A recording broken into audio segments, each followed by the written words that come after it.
interested in this question of adaptability and looking at precise time frames. So maybe I can give you an example in a project that I started planning in 2018 with my colleague Alexander Römer from Kundoo for an extension of a museum that's called Brücke Museum. For this architecture we were using trees that had been felled in the garden of the Brücke Museum. So the pines that we used as pillars for the architectures, they had been growing in the garden for decades or even centuries. And what our structural engineer did is that she calculated the decay or the rotting of these pine trunks and how many centimeters they would rot. So it was interesting for me to count the decades that a tree needs to grow and the decades that a tree needs to decay, which is maybe a similar time if you don't treat this natural material with any protection. I find it very interesting to work with materials in a very haptic sense, a very hands-on, but at the same time to cultivate the kind of intellectual modeling with them also. So to have a parallel process of doing and thinking through this materials.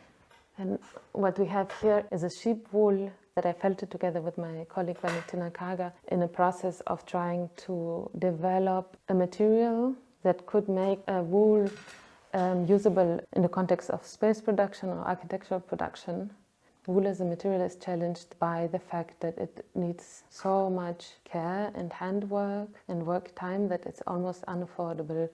It's interesting to think of materials not only as the raw material but also as the person who knows how to deal with this material and the machine that is used to process this material and the landscape it creates to cultivate or to extract this material and so on. One place that I've been working in for a long time, since 2018 or 19, is a big development project not so far from here at Dragona Areal, which is a model project for city transformation. And this is a place where I met two very long-time collaborators. So it's this kind of interdisciplinary work with a very strong common goal or focus that's very inspiring. So one of the workshops is the kitchen. It's thought in a way to inscribe itself into the temporary and transformational character of the site, but it's also thought in a way to host different settings. So everything is on wheels, the furniture transforms and can create situations of cooking and serving and eating, or also cooking together and opening up and blurring these different tasks. So this is our ceramic workshop. It's a small storage where objects are stored before bisfiring and glazing.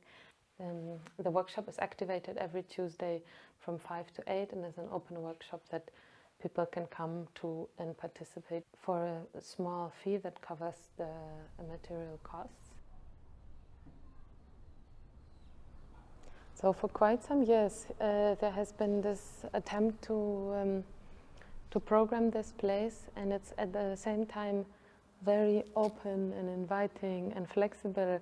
And for me it was very interesting as a spatial practitioner how to plan a place without inscribing a use. So to keep the maximum flexibility for future uses, maybe for even unknown uses, and to always think any kind of intervention as something adaptable to different programmings. Yeah, I think it works. It has worked for many years because you can still feel the character of a place that has gone through a lot, but it's maintaining an openness to what comes next.